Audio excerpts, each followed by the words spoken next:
My name is Bill LeBlanc, and this is eSource. So welcome to eSource.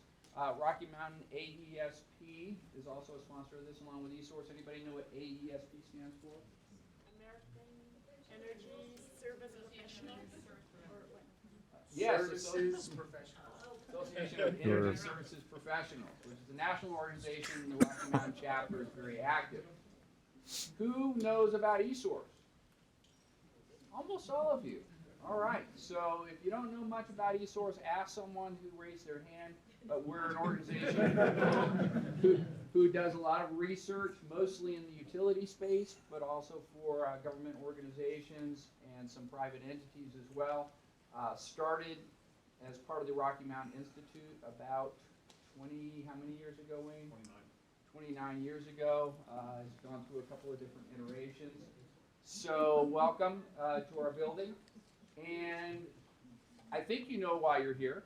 You're motivated professionals who are possibly a little bit frustrated with the outcome of a recent event in November. And so we decided that it would be a great idea to bring in heavy hitter and give us some motivation. And so what we want to do is be positive and upbeat tonight and really think about the future and what we can do locally in Colorado. So format is I'll be talking with Governor Ritter here for a little bit with some Q&A, and then we'll open it up for you guys. So we'll have about an hour in total time, and then we'll go into our breakout groups, which we'll explain after it's finished. So welcome. Thank you. Good to see you, Bill. You too. So let's go back in time a little bit to when you put your campaign together. Why and how did you decide to make energy such a big part of your whole campaign strategy? The glory years.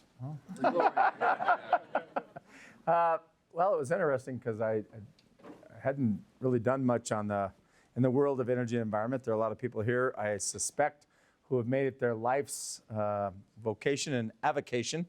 But I was a criminal prosecutor. I was a district attorney and paid attention to this starting in law school here at CU, but really hadn't worked at it. And then spent a lot of time in the Capitol while I was district attorney doing criminal justice stuff, but watching other things happen. And one of the things I saw were groups of people that were really kind of shut out of the conversation. When I decided to run for governor, it was in part because I thought the state was really on a course where we could correct and make use of a lot of assets we had. And as I began to really study issues, the thing that popped in my mind was what an important issue, first of all, climate change was. Secondly, what an opportunity that was for the state of Colorado because of a bunch of assets we had that we were not making use of, and that it would take another course correction on the energy and environment side. And I had a lot of just brilliant advisors. I was really blessed by having these brilliant advisors. And, you know, they were people who were in part shut out of the conversation on energy and environment. So they were really raring to go. If you've ever been on a horse that like is ready to jump, that was like, you could imagine energy people that way, right? Clean energy people who are like a horse raring to go. That's a metaphor I've never tried on before. But anyway, so it was there. And I was really impressed by that conversation. And over time, a person that you know really well, Melody Harris, her husband, Evan Dreyer, was first my campaign manager, then my communications director when we got to be a little bit bigger. And we just kept talking about energy as a way to talk to Coloradans across the state. And ultimately, it was Melody who said, you know what you're talking about? You're talking about creating an entirely different and new economy for this state called a new energy economy. And so we coined that term, and we did everything we could while I was governor to sign legislation that enabled that to happen. But it happened during the campaign because of, I think, a lot of people who were advising me, a lot of people who were kind of impressing upon me both the urgency of addressing this very significant environmental issue, and particularly climate change as a part of that, but also then the opportunities that surrounded it. And then with your election, there was a big shift in the legislature as well. So how did that kind of shift your thinking, everybody's thinking? So there wasn't a shift. That wasn't when. No, Governor Owens, in his last 2 years, had a Democratic majority and a Democratic in both houses, in the Senate and the House. He did. I think there was a time where there was a Republican majority in the Senate while in Owens' last term, but I think the last 2 years, yeah, because I think Joan Fitzgerald was the president of the Senate and Andrew was Speaker of the House, so I inherited these Democratic majorities in both houses, and certainly, and while it was interesting because this is pre-2010, which is what I consider to be sort of the watershed year where clean energy became politicized. In 2007, we had a great deal of bipartisan support for a clean energy agenda. And for people who were there and who remember that, you'll remember we had Republicans who were voting for a 20% renewable portfolio standard. We had Republicans who were on board with a variety of things that we try to do, accelerate depreciation for investor-owned utilities so they could build transmission out to places where there are renewable energy. And it all changed in 2010, which is the year that I left office in January of 2011. But even on Clean Air, Clean Jobs, where we took down a gigawatt of coal, the two leading Republicans in the House and the Senate were co-sponsors of that bill to take down a gigawatt of coal. And so it was a different time, and you have to understand many of our successes had to do with the politics of the moment, and I was fortunate that way. So I'm feeling some angst. By sitting next to me, or?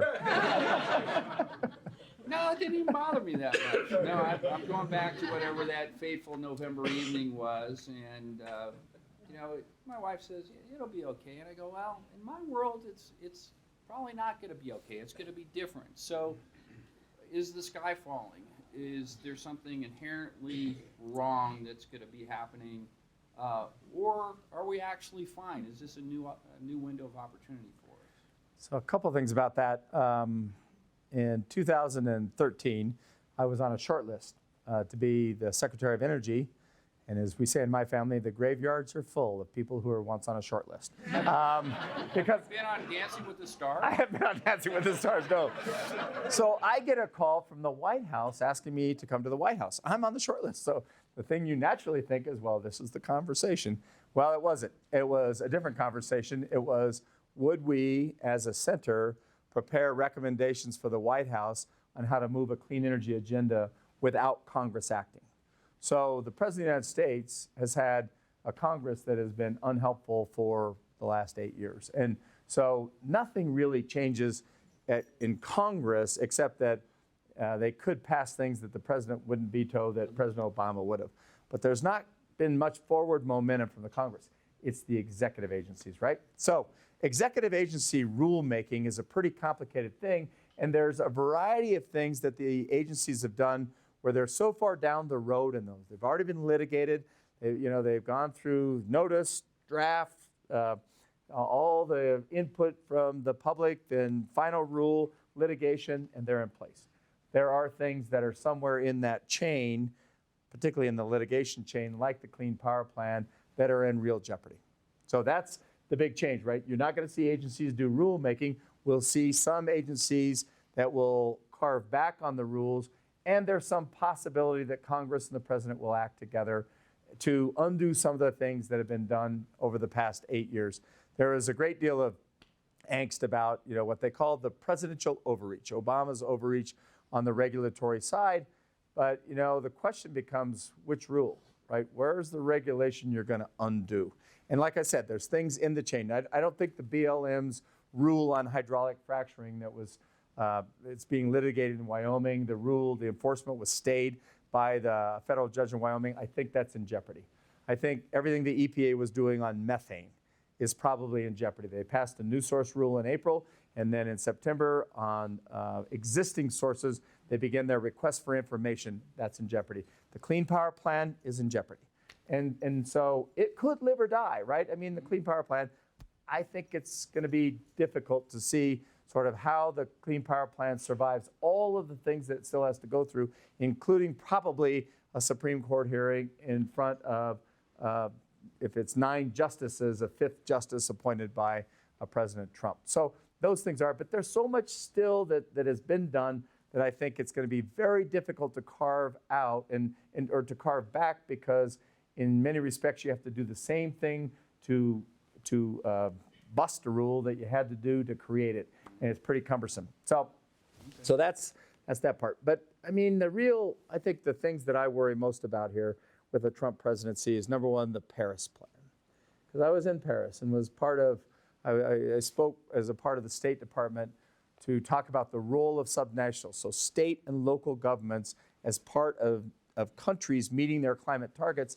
And if they go after the Paris Accord, I worry a little bit, because that was 185 nations filing declarations, 190-some nations being willing to sign on the dotted line. It's the biggest thing that's happened across the globe, in my mind, that's an environmental statement. I mean, the biggest emitters in the world got together and said, we're willing to really address this. And a couple of decades in the making. Yeah, well, really, yeah, 1992, and jagged progress, right? I mean, everybody was so disappointed in Copenhagen, but in Paris, so much positive happened with countries like China and India filing pretty serious declarations, which, by the way, particularly with China, they're acting on, and they're committed to. And so for us to decide we're not committed to that, or to somehow try and withdraw from that, I think is a difficult thing for the world. So that concerns me the most. There's still some interesting, I mean, somebody said to me tonight, and they're right, he's a wild card. We don't know. I mean, today, if you listen to the Tillerson hearings, he acknowledged that climate change is real and that we have to act on it. So whether he's going to be part of renegotiating a Paris Accord or not, I don't know. And we've seen some softening. Jeff Sessions, I testified in front of a Senate committee, both while I was governor and then after, that Jeff Sessions was on. And it's not a pleasant thing to be questioned by Jeff Sessions about the environment. It's kind of like, have you ever seen the movie The Outlaw Josie Wales? It's that part where Josie Wales looks at a guy and says, there are 2 kind of people in this world, and you're just not one of them. That's kind of how you think about Jeff Sessions when you're being asked questions by him about the environment. Today, or yesterday maybe in his hearing, he said, no, I think climate change is probably real. I actually had follow-up questions from Jeff Sessions saying, what do you believe about the science? And I actually did say, and not glibly, I'm not a scientist. Here's what I believe. I believe in public life, your responsibility is to manage around risks. For those things you may not fully understand because they're not your discipline, you manage around risk. And this is a really significant risk. And we didn't hear back from him after we filed our comments, but I saw some softening on the part of Jeff Sessions and Tillerson, and part of this is there's just huge public support believing this thing is real. Yeah, and is that why you think they're changing their mind? Is it now getting up to 80+% support of solar and 85+% for energy efficiency? Well, these are questions that are more about climate change, and so I think the public opinion, has shifted over. Particularly, it's kind of waxed and waned, but over the last 4 years, we've seen another uptick in people believing about climate change. Some of it is just seeing the impacts, the real impacts of it, and believing in it. I wouldn't say it still has the political intensity of other issues. Certainly no one lost an election in this last election cycle because they were denying climate. So that means that issue lacks political intensity. But to hear these nominees be questioned by United States senators and to at least somehow seeming to soften their stance is the only positive thing so far I've seen out of this. Oh, well. We'll take something. But we're just talking about the federal level. Yeah, and so let's go ahead and move away from the federal level because, we need to. So you're working with a lot of states through the center, but let's look across the country. Clean Power Plan, if you look at coal, for example, we're down from 50% to 35% coal use with the utilities. Leslie, is that approximately correct? Yeah. Yep. So that's pretty radical, and that was not done because of the Clean Power Plan. It's because of economics. Where are the economics pointing us, and where are the state legislatures and the PUCs pointing us? So there's no one answer to that. It's 50 different states. and it can vary state to state. But let me just give you a few data points that I think are hopeful. First of all, it was kind of like after the election, everybody's kind of planning on Hillary Clinton presidency, and suddenly Donald Trump wins, and it was like being on the sidelines watching your offense, and suddenly everybody's saying, okay, it was an interception. The defense is in. Because I went to 5 meetings between November the 9th and December the 23rd that were national or international meetings about how to respond to a Trump presidency. And in most of those meetings, the answer was, we have to push this up from state and local. And for me, in a way, that's our wheelhouse. We do work with governors on this. And so that's how I kept getting invited to these conversations. I was at a conversation at the Rockefeller Mansion in Pecatoco, New York, the week before Christmas, where the Conservative Energy Network talked about the work they're doing nationally.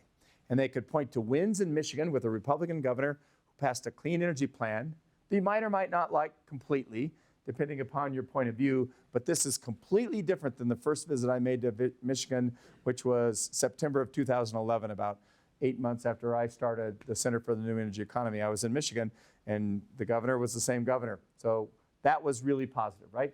In Ohio, Governor Vilsack, he vetoed a bill that would have continued the moratorium on the RPS. And if you haven't seen his veto statement, you should. Card-carrying Republican who says, we're not going to do this anymore. We're not going to have a moratorium on the RPS. This is an opportunity we'll miss. There's business opportunities, and by the way, we care a lot about ratepayers, and what we're seeing are cheap rates. Then in North Carolina, there were a group of legislators from North Carolina, not legislators, lobbyists, who were these energy lobbyists, but conservative energy lobbyists, talking about their successes in North Carolina, and then pointing to a variety of things. There's a Governor's Clean Energy Collaborative that involves Republican governors from Massachusetts, Michigan, Iowa, and Nevada. The governor of Vermont today, he won a seat that was vacated by Governor Shumlin, a Democrat. He's a Republican. He said, no, we're not going to change course. We're going to continue on this clean energy course. And what we see is among Republican governors, this understanding of the business opportunity there, some understanding of risk, and not just the sort of climate change risk, but also risks to business models for their biggest companies or their corporations, and risk to business models for their utilities. And utilities have this really significant voice. You add to that what's happened in coal country. So last year in Wyoming, the 3 biggest coal companies in the largest coal producing state were all in bankruptcy. So Peabody, Arch, and Alpha, all in bankruptcy, all emerging from bankruptcy. Again, Leslie emails me about this stuff all the time. But they were in bankruptcy, and over a 4-year period, those companies lost on average 90% of their shareholder value. What other industry is going to be alive where your largest producing state has your largest producers losing 90% of their shareholder value? And I think those governors, so think Vermont, Wyoming, West Virginia, Montana, Kentucky, they have to understand that the economy that they've really put so much investment into is a dangerous place for them, and they have to diversify. And that's the discussion that we're hearing coming out of those coal states. So you have some Republican governors who are looking at their portfolio and saying, we've got to diversify because there's opportunity there and there's risks if we don't. Others who are saying we absolutely have to diversify because the writing's on the wall for the industry called coal. Now, this is just kind of my question is, how much is the money flowing into the politicians' coffers at some level influencing these decisions? We hear about it, we read it in the newspaper, you lived it. What's it really like? Well, I wrote a book about energy called Powering Forward, and I was trying to write a conclusion. And writing an energy policy book is hard enough, but writing a conclusion to an energy policy book, and I wrote it about political giving, because I think it's one of the single biggest problems that we face in trying to really make this transition happen. And I don't know if you saw it today, I think it was today, but in the Washington Post, Senator Sheldon Whitehouse from Rhode Island, sort of the biggest climate hawk in the United States Senate, wrote an op-ed saying there are Republicans ready to act. but the fossil fuel bullies won't let them. And it's all about money. It's all about giving. And so he talks about these private conversations. He said talking to Republicans in the Senate about climate change and their willingness to work on it was a little bit like talking about someone in prison who wanted to escape. It had to be kind of this furtive conversation behind closed doors, very quietly spoken, and he can't ever use their names. But he said, listen, and I had heard him say this thinking that if Clinton won, he thought there were legitimately 10 United States senators who were ready to break and really act on climate change. Well, she didn't win. So the question is, what's going to happen with those senators on the Republican side that have an interest in doing this? But he would say one of the things holding it back is the money flowing in. And that, he regards Citizens United as the moment that they took away the ability of people to break from their party. And I want to make it clear. I think there's a lot of political giving on both sides. I think that it's bad on both sides. I think there are a lot of things that happen on sort of the Democratic side where there's giving that holds a person from splitting from their caucus. So it's not like the Republicans have a stranglehold on taking, the dollars that force them to take a position. But on this issue, on climate, environment, and energy, I think this is the single biggest issue that's keeping us from having a serious bipartisan conversation in Congress. And that probably is not just about energy, but healthcare and I'd say so. A lot of other topics. So what states have you been impressed with, either the governor, legislatures, PUCs, the ones that you think are going in the right direction? Governor Sandoval in Nevada, Republican governor. And let's start with the Republicans because I think that this thing gets solved this way. Obviously, there's a variety of Democratic governors that have made big progress over the last several years, and in the last year particularly. We'll talk about some of them. But, Governor Sandoval, he said, listen, we're not going to build another coal plant in Nevada. And when NV Energy went into their PUC and changed the net metering rules, Governor Sandoval was very vocal about being upset by the utility doing that. And actually, they put something on the ballot that allowed there to be consumer choice in Nevada, which means you don't have to have a franchise agreement with NV Energy anymore. Now, they have to have a second vote on that in 2018, but you've already seen Caesars Palace and MGM Grand and all these big casinos say, we want a divorce from NV Energy because we want to be able to go out and purchase renewables. And you've got leadership in a Republican governor who's kind of stepped out and been willing to do that. Governor Snyder was a little bit slower, I think, to sort of get to the point of understanding. Michigan's this place where 66% of all their energy is coal-fired generation. 100% of their coal is imported. And here they have trapped wind in Iowa for cheaper price that they could access, but they weren't doing it because they had this whole arrangement with their two major utilities. And I think over time he got to a place of understanding, but in the mix of wind, solar, and natural gas, that Michigan could have this whole different portfolio where their energy prices would be cheaper and their emissions would be a lot lower. And so he, over time, has impressed me as somebody willing to do that. Governor Branstad, who now is going to be the ambassador to China, but in Iowa, he had served 16 years and came back after he beat Culvert in 2011 or 2010. So he started in 2011. He's done very well, and he's pushed a wind agenda particularly, and not around climate change, but around business opportunity. So, I'd say that he's done a pretty good job. The governor of Massachusetts has been pretty impressive. On the Democratic side, you have to give kudos to Jerry Brown. I mean, the guy is just indefatigable. I think he turns 80 this year, or maybe next year. But he, called Tim Wirth in the middle. I guess he was campaigning for a second term as governor this time, and said, "What's the most important thing?" And Tim Wirth says, "It's climate. It's climate and energy." And Jerry Brown has just been singularly focused on that. They went to a 50% renewable energy standard. He's got a variety of other things that they've done as well. Oregon went to a 50% renewable energy standard. You've got Jay Inslee in Washington, who has sort of a recalcitrant legislatures, had trouble moving that along, but the Pacific Coast Collaborative has definitely made an impact. That means something because California is the 5th largest economy in the world.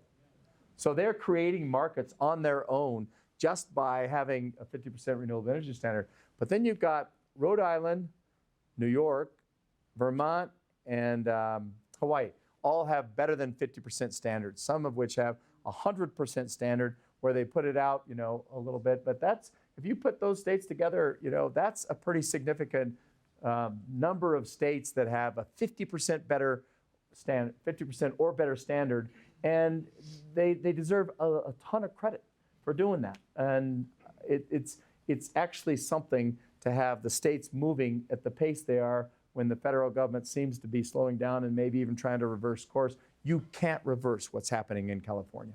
You can't reverse the markets they're creating, or Washington, or Oregon, or New York, or even, I would say, Rhode Island, Vermont. I mean, Rhode Island's not even a decent-sized ranch in Colorado, but at least it has a clean energy policy where they're moving it in a big way. Did you get that on video? That's a good one. Just a quick story. I went to Iraq, Afghanistan, and Kuwait with the governor of Rhode Island when I was governor, and he happened to be a Republican and I was Democrat. And I think all the soldiers were Republican because they kept putting him in the big suite and they put me in the broom closet. Like 4 nights in a row, and finally I said, Governor Kacheri, come look at my quarters. He came in and I said, this is Rhode Island. Okay, that's Colorado. So when you look, I do have a follow-up on that. What about Hickenlooper? You've heard of him. Yeah, I heard of my successor. Yeah. So, he did one of the best things in the country with the methane rule. We're the first state in the country to have a methane rule, methane monitoring. Obviously, that becomes more important because it looks like the EPA is not going to be able to advance their methane rule, or not likely to. So I think he gets a lot of kudos for that. The REAs have a 20% renewable energy standard. They had a 10% standard. The rural electric associations, the co-ops, and the munis that have under 45,000 customers. So that's some progress. And, there's been progress, but I'd have to say since the Senate went back to Republican control, it's been very difficult for Governor Hickenlooper. And I think it's not without, a kind of trying to do things and hoping to do things. But I think he has been frustrated by the politics of clean energy inside the dome. And that's why I say I was very fortunate, right? I wouldn't have been able to pass the agenda I passed if I had sort of the present political circumstance. Our hope is, and this is a little bit interesting, not just interesting, that's the nicest word I could find, all of the wind in Colorado. So we went from about 270 megawatts of wind when I got elected. We're going to get to 3,600 megawatts this year, and we could get beyond 3,600 depending upon what the PUC does. But when XL builds out their 600, we'll get to 3,600. So that's in a decade. We multiply by 11 or 12 times the amount we had in 2007. All of that wind is built in eastern Colorado.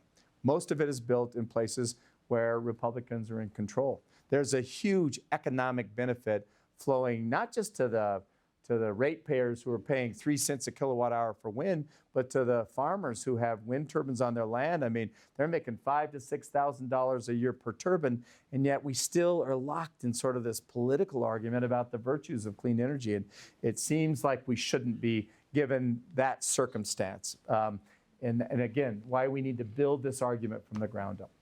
So when you talk about the successes in, I don't know what you call them, Democratic or blue states, California being an example, if you look at the states that are lagging behind in their renewable energy policies, will those states moving forward quickly influence them to also then follow up, or will it make them do the opposite? So it's a state-by-state consideration, I think. Texas has a renewable portfolio goal and a mandate, but they have 14 gigawatts of wind because of the economic opportunity. If you could convince Texas to put in place a few different policies that really incentivize the build out of solar. They have net energy metering, but they don't have good interconnection standards, it's called. And if you could convince Texas to do that, they would have with solar what they have with wind. And they have some municipalities, Austin and San Antonio particularly, that are really trying to move the agenda. So Texas, who knows what they'll do. We think that there's great opportunity in Texas. Nebraska is our best comparator, where Nebraska does not have a renewable portfolio standard. They have better wind energy than we do, but they have about 25% of the wind we do because they've never done anything to try and manage policy around it. And so if we could get to Nebraska and say, listen, do you understand? There is a benefit. There's also this thing that the wonks in the room will understand. Nebraska can sell into what's called the SPP, the Southeast Power Pool. And that is a benefit to them because they don't just have to harvest wind and harvest it for their own customers. They could sell into the Southeast, very much as Kansas is doing. And so, like, Nebraska could be a mover here if they just decided they wanted to be. There's a real economic case for it. And they could do a few different things on the policy side to actually make that happen. They just have never, they've just been button heads about that. So in Iowa, very successful wind. if you mapped the places in the world that have the biggest percentage of wind, it's Denmark first, then it's South Dakota, and then Iowa. It's third in the world. And Nebraska would use up the wind before it got to Iowa? Well, no, they wouldn't. I mean, Nebraska, we've done some work in Nebraska, and they looked around. It's like Iowa, Kansas, Colorado, Wyoming, and South Dakota are all kicking Nebraska's butt on wind energy. And they're like, why? And we said, well, because you have not done nothing. And they have this weird thing called a power district there that is a little bit different than having a commission with a utility investor in utilities. They're the only state without a public utilities commission. Yeah, they have. Right, Cameron? Well, they don't regulate energy. Yeah. They do have. But they have these elected power districts. And again, because they're elected, in part, they're very much, fossil fuels have a lot to say about who ultimately gets elected to these power districts. And some are a little more progressive than others. And those are the ones that reached out and said, what do we do? And we have some suggestions for what they do. Okay. So I have one more question, then I'll open up to everybody here. But your advice as a wise ex-governor on what we as professionals should be focusing on here, if we have a little extra time outside of our own jobs or even within our own jobs, what do we need to be doing differently than we're doing today to push forward?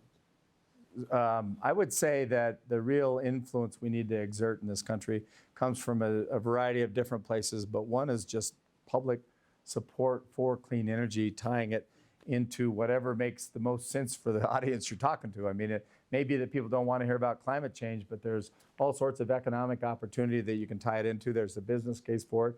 There is the utility case for it in a really big way. And it may require changing, the sort of business of the utility, design the business case differently for them. But there's still a way to do that and just pressing that at every place you can. So we think that local policy is also a place, and you already have a lot of mayors in this country who are signed on in a pretty big way. Mayors are less partisan. City councils are less partisan. They actually live a lot closer to the ground, even than governors or state legislators. And because of that, you've seen a lot of movement there. I think we just keep pressing local government to make the case for sustainability. We press them about how they relate to their utilities, or if they have their own utility, like the city of Fort Collins does, to really have them, Fort Collins now has a climate action plan. It's aggressive and really impressive. But they have their own utility and they're able to do that. And so local government first. Then secondly, state government. And I got to tell you, anything we can do to solve the bipartisan chasm or the partisan chasm is an important part of that. To be able to talk to both sides of the aisle and explain the business case for it. And if you are in the business, either in sort of the production business, the power production business, the utility business, to just be in those offices talking about how important it is to carve out a clean energy agenda going forward or to move in a more aggressive way. And there's all sorts of ways to demonstrate that it's going to still be affordable, still be reliable, and that you take emissions down. And whether they believe in climate change or not, there's a really good argument for why you bring emissions down altogether. So pressing this from local government through state government, and then finally through corporations.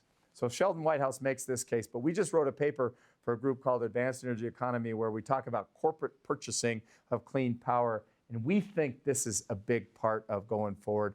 And just, if you're a shareholder in a company, I mean, there were more shareholder resolutions filed last year than ever in the history of the United States investor-owned, companies, where they were requiring companies to have sustainability plans, climate plans, or to demonstrate risk from assets. And so those are the kinds of things that you can influence as a citizen. Great.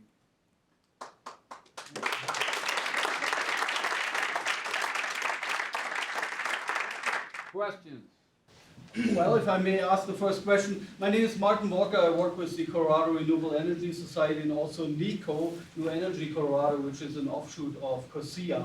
And on your last question, that's exactly where we want to push, namely bring all the people who have solar in their homes up as a constituency to lobby for more. My question, however, is about an organization you helped fund in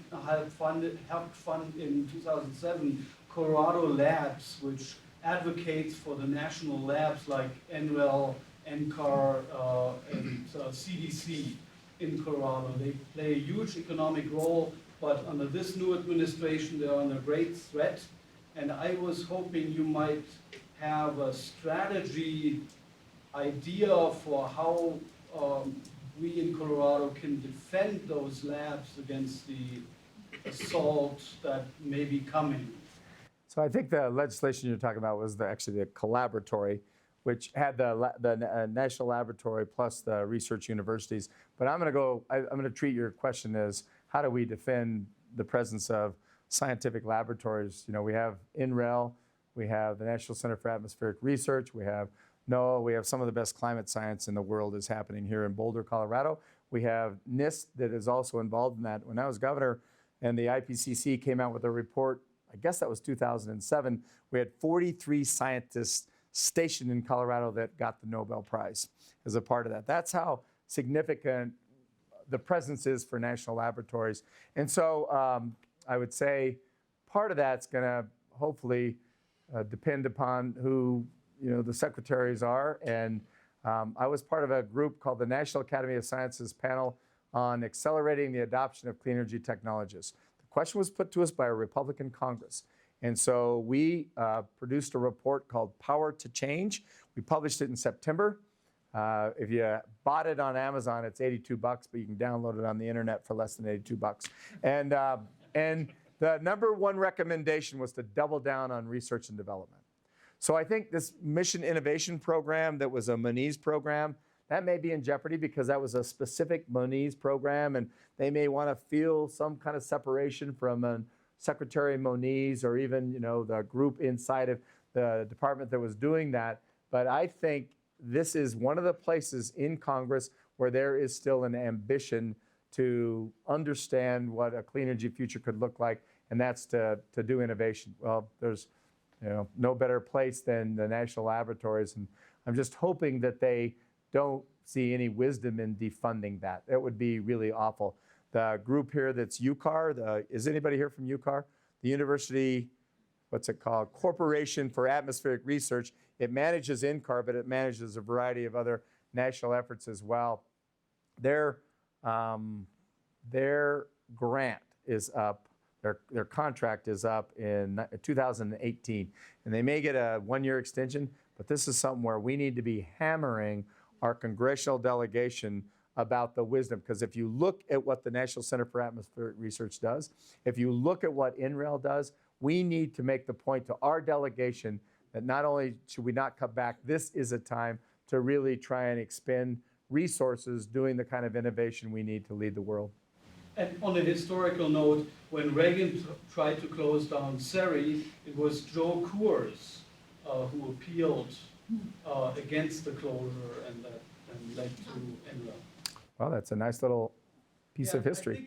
Yeah, that's good. Anybody here knows high-power Republicans who would voice that concern? Tell me. Okay. We'll tweet it. Vicki. First, I want to say your book, Powering Forward, is just an incredible piece of work. Well, thanks. Informative, valuable analysis on energy policy. And I recommend it to anybody in the room, everybody in the room. It's just great. This is a little techy question. So one of the things you're talking about in policy is this idea of quantifying environmental benefits. And I work on this issue a fair amount because I litigate cases where it's important to quantify the benefits of environmental, of energy efficiency or environmental value or health benefits and things like that. And I don't want to turn the conversation negative, but so I saw something recently in the last week or so that Congress voted to assign a value of 0 to public lands and public buildings. And I think that's one of those kind of the devil's in the detail things, Yeah. because that is could have a tremendous impact in terms of policy going Yeah. forward for the environment. And I was just wondering, could you talk about that what that means to value public lands with 0 economic value when you're trying to argue that these things have monetary value? Yeah, on the public land side, that means less in these equations that we pay attention to than the public health side. So let me start with public health, because there was just a really recent report that looked at renewable portfolio standards. And interestingly, in Colorado, because of cheap wind on the Eastern Plains and other places like it, wind is so much cheaper that it's actually not more expensive than other kinds of fossil fuels. If you add back in the production tax credit, it's on par with, it's cheaper than coal, but a little bit more expensive than gas. But they looked at it and said, okay, renewable portfolio standards may cost a little bit of money, but if you put into play the public health value, if you reduce, Xcel's reduced their emissions 35% between 2005 and 2020. And if you think about a 35% reduction in emissions and what that does for pulmonary disease or other kinds of associated risks with emissions, whether it's mercury or NOx or SOx or carbon dioxide, they're really significant, right? So they said, no, overall these, and I think it was the Brookings Institute, I'm not sure who published the report, but they said absolutely it has a value. So on the public land side, it's a little more intangible. You can really measure public health benefits, and there's a morbidity and mortality rate that we're used to. But to say there's a 0 value in public lands is just wrong, right? It's just like dead wrong. And I don't know how that equates when you're looking at an emissions case. If you, to get really wonky, there was a tailings case where Scalia refused to consider soft benefits. He would only consider the cost-benefit analysis that was about power production and would not consider health benefits. And if you ever have an opportunity, look at Kagan's dissent in that case, because she takes him on like, are we idiots here? Basically is what she's saying. You have to consider all of these other enormous benefits that have to do with both environmental, and those are maybe a little bit softer, but the health benefits are not soft. We can measure this in terms of real life. So I can't answer the question as well about public lands, but on the public health side, we can't say that's 0, because over the course of the Clean Air Act, you can actually put into real terms the amount of reductions we've had in emissions and say it has saved this number of lives. Questions? Yep, back here. Hi, Jake Schlesinger. I'm a Hey, Jake. lawyer representing mostly renewable energy law firm or companies, the Public Utilities Commission. I had a question for you about the Rocky Mountain Transmission Group. You mentioned the Southwest Power Pool when you were talking about Nebraska. Curious if you're familiar with that proposal, and I guess curious as to how you see that creating additional opportunities for renewable energy, and also being that it's coming from Xcel, and like Vicki, I litigate a lot of cases against them and have a good bit of skepticism, I guess. You know, what maybe folks should look out for with regard to something like that. So I think the real impetus in that group deciding to, to propose something completely new and different, an RTO really, which is a regional transmission organization, came out of California, where there was this discussion in California. California has what's called an energy imbalance market, where they can balance across the state. It's called Cal ISO, and they have to take into consideration a lot of things, but reliability of power is a part of that. And there were some utilities that were looking at that saying, we think we could save a lot of money if we were part of that energy imbalance market, where when you needed power and didn't have some place to access it inside California, we have cheaper power available in other places. So Pacificor was the utility that did that first, and Pacificor operates in Wyoming, Idaho, Utah. They export into Oregon and Washington. And so they said, we want to be part of that energy imbalance market, but so did a couple of other big utilities, including Arizona Public Service Company. And so California began this discussion about balancing the market across the West. And one of the things that was interesting is that California has this 50% renewable energy standard. It's going to be a little tough to meet with just California resources, but if they balanced all that energy across this wider array of states that have real significant renewables. So think about solar in places like Nevada, Arizona particularly, but even Utah. Utah has a lot of solar that's untapped that they could access that, and it actually, there are times when it peaks, when the demand also peaks in California. And Southwest Wyoming, there's a peak of wind. So you could pick up all these states and actually get to Wyoming or California's 50% renewable energy standard, not by changing resources inside California, but by balancing it across these several states. So what happened was some of the governors in the West said, and I think not just governors, utility commissions said, hold on here. And even the utilities said, we don't necessarily trust California. Like I said, they're the fifth largest economy in the world. And I promise you, in Montana and Wyoming, Utah and Idaho, there's this terrible Enron hangover. So it's a long time to have a hangover, but they remember Enron in those states, and they don't like California because of it. So what happened was some of the utilities, I think, in the West then said, well, what about if instead of looking west to sell power, we looked east? And we thought, okay, we form our own little RTO, but find a way to piggyback. Because California is kind of a power island for people that understand California. We produce power here, and we use it here. We don't export a lot of power outside of the state of California, or Colorado. Wyoming exports power, Montana exports power, New Mexico even exports some power, but Colorado less so. But if those states, let's say Wyoming, Colorado, New Mexico, all became part of a balancing authority where you're balancing your load across those three states, and you've got good access to solar, good access to wind, and you could sell into a market outside of those three states, particularly if you sold into the Southeast Power Pool, then you have this ability to build out renewables in even a bigger way and satisfied load requirements for clean energy in other places. This would have happened with the Clean Power Plan. Whether that happens, whether we can be so sanguine about that happening now is an open question, but that's the reason to do it. And I do understand that people are like suspicious of something that is generated by the utilities, but they see this opportunity to make money because they also see, that the economic case for coal is going away. And quite frankly, in the Southeast, where there's this conversation about nuclear, there's a real open question about the future of nuclear, even in the Southeast. And we have some ability to meet demands with Western renewables. Other question, Jay. Yeah, Bill, you're on. Jay Stein with eSource.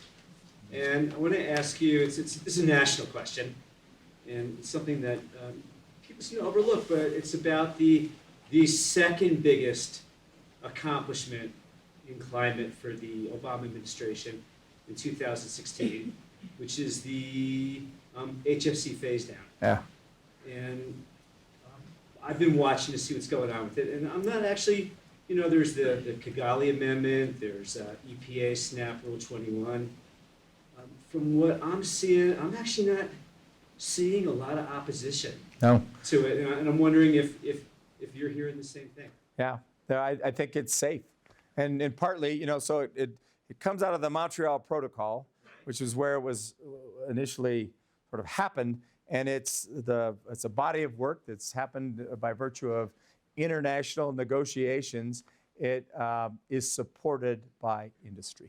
Mm-hmm. And this is a big part of it. This is why I think it's not a big pushback. The Congress, the senators and the members of the Congress that have decided to push back against the EPA have reserved sort of their biggest efforts around things having to do, particularly with the Clean Power Plan and with carbon, but also some of the other things. But this is, for whatever reason, sort of sacrosanct, and I think it's because it worked. Mm-hmm. And because industry was able to do this and able to do it without a great deal of cost. They wound up, at the end of the day, understanding the need to do it and being supportive of it. And, that's sort of the same sort of chemistry equation we need to move carbon in the same direction. But you're exactly right. It was a big victory. Yeah, question here. Paul Bellinger, geologist. Regarding funding, defunding of our agencies that you were talking about, begs the question about subsidies, whether it's for fossil fuels, for clean energy, the future of that when they want to reduce taxes, or raise taxes in other ways. What's your thoughts on that topic? Well, I always thought it sounded a little arrogant for authors to say, I have a chapter in my book about that. But I do. I have a chapter about subsidies. And what I would say is really wipe them all out. You know, if they want a level playing field, let's have a level playing field. Because there's not a level playing field, right? And so we have the production tax credit, the investment tax credit. The PTC is going away in 2020. The investment tax credit is going away in 2022. But we have a lot of other subsidies inside of our tax code that aren't going away at all. So let's sunset it all. Let's use the tax code for nascent industries or nascent technologies to get them off the ground. And when they get a certain amount of market share that they can survive on their own, then let's wipe their tax subsidy out. But managing energy policy through the tax code has been a pretty big mistake in my mind on our part. We've seen even in Colorado where as the production tax credit would come and go, so would production of wind. Nobody wants to be the guy that built a wind farm when the PTC wasn't in existence, when they knew it was going to come back. And you know, so it's been really fits and starts, except for the fossil fuel industry has had some fairly significant subsidies over time. Now, some of those have been very helpful in keeping that industry afloat, but what I would say is that as it relates to subsidies, let's not sunset two and leave the rest in place. If we're going to sunset them, let's examine them all, sunset them all, and then use the tax code very sparingly for nascent kinds of technologies. Okay, this brings up the question of why the fossil fuel industry is so strong because of royalties and mineral wealth. Is that going to translate into the clean energy realm? Where's the wealth going to come from?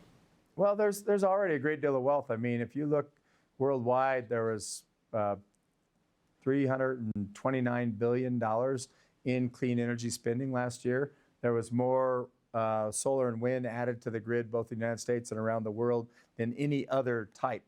So we started at a lower percentage, but as a volume of new megawatts added to the grid anywhere around the world, renewables won. So this is building. The wealth of that is building. It's hard to compare with the wealth of the fossil fuel industry, but what we do know is that it's waning. One of the things we haven't talked about, Bill, and that is a part of this conversation, is that transportation emissions last year eclipsed electricity generation emissions for the first time since 1979. So it's been that long since transportation emissions were greater than.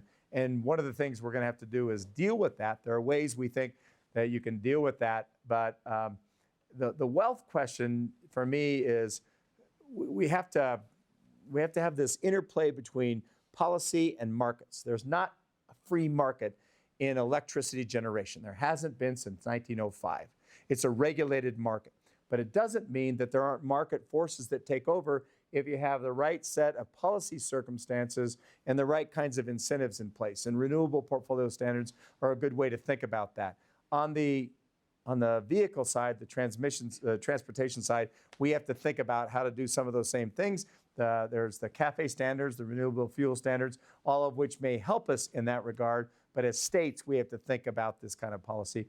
I don't think the right axis for this is to think about it from a wealth generation perspective as much as it is how do we create the markets that give us the emissions reduction we need and at the same time protect customers doing it. Back there. Ski Milburn, I'm on the CASIA board. Back to Colorado for a second. You know, when you were governor, we were one of the leaders in the states in terms of the rate of adoption of solar, and we've slipped a little bit. And I suspect that has something, you know, we keep growing, but not as fast as some other people. And that probably has something to do with your comment about the legislative change. But there's another one I want to ask you about, and that's the PUC. And of course, something really interesting just happened. We had an unexpected changing of the guard of the people on the PUC. I, as a CASIA board member, am pretty hopeful about the proposed new people? I was just curious to hear your thoughts.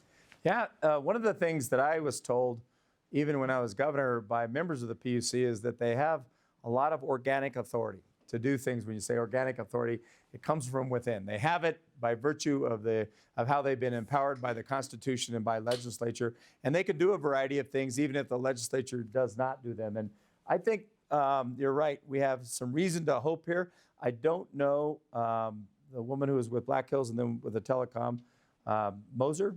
I don't know her, Terry, or Tracy, whatever. Wendy Moser. But I know Jeff Ackerman really well, and he's the chair. And my hope is that this commission can, first of all, work together, and secondly, really think about what their organic authority is to move an energy agenda. I have a lot of confidence that Jeff Ackerman thinks that way. And we've had a lot of discussions with Jeff. In fact, we were convening these 13 states. Jeff was part of the convening when he left to go have his interview for the commissioner slot. So my sense is Jeff is a clean energy advocate and that he understands the need to do it, and he's been empowered with the chair's responsibility to do it. So I'm pretty hopeful about that. Time for one or two more? We are facing a pretty big decision in Colorado. We have these coal plants, they're not economic, coal industry's going down, they're gonna lose their coal supply in the not too distant future. So they're probably gonna get retired and much earlier than thought. So the question comes up, who's gonna pay for the undepreciated amount? To the tune of about $2 billion. And this isn't a question about whether we should retire coal plants, but it's about, should Excel bear some of that responsibility, or should it all go to ratepayers and we be responsible and all the future generations be responsible? This is going to come up under a concept called securitization. So Excel had $466 million in net income, after-tax net income last year. So should we be paying it all, or should they be partly responsible because they're the ones who did it? So this securitization concept, I think, is one that merits some consideration, which means if you're going to strand an asset of Excel's before they've got it fully depreciated, before the end of its useful life, who pays for it and how do you pay for it? And there's a couple of different people that are out there thinking really hard about this. Ron Binns, who was an appointee of mine to the Utility Commission, Ron Lair, who was an appointee of, believe it or not, Governor Lamb's. The two of them have been working together looking at a concept where there's a real way to think about replacing it with clean power that's actually cheaper, and taking the delta between the cheaper clean power and the more expensive coal power and using that delta, securitizing that. And you know, at the end of the day, ratepayers are paying less of a rate, but they are certainly, through their own rate paying, supporting the takedown and the early retirement of a stranded asset. And it's in concept now, and it's not, I think, ready for prime time yet, but there are people who are thinking about this. And I don't think, Leslie, for me, it's not helpful for me to think about this. Is it all ratepayers or is it all Excel? What were Excel's corporate profits, you know? And so who's going to do it? I think the way to negotiate that over time is to try and get parties in the room, including people who think a lot about consumers like you do and like the Consumer Council does, and try and say, what's the best way to do this so we clean up the portfolio, take down the emissions. If we have to strand assets early, what's that mean to an Excel Energy? And how do we, who bears the responsibility for that? And by the way, what about the workers? You know, what happens to the workforce that are a part of that? And so I don't have a way to think about that that's either or, but a both and. You know, there's ways to do this where there are a lot of different solutions that can sort of come together and negotiate a compromise. But I think this idea about securitizing is a good idea. And I think part of that has to also involve how we use the workforce that's there at the coal-fired generation to be part of dismantling. Maybe last one. I've got to get Governor Ritter out of here, so I'm sorry. Any parting wisdom to all of us here? You know, I went to governor's school when I first became governor, and the answer to that question is always no. If it's not a specific question, they said, never answer it. Thank you very much. Thanks for your time and attention. Appreciate it. Thank you, Bill. Thank you. Really appreciate it. Thank you.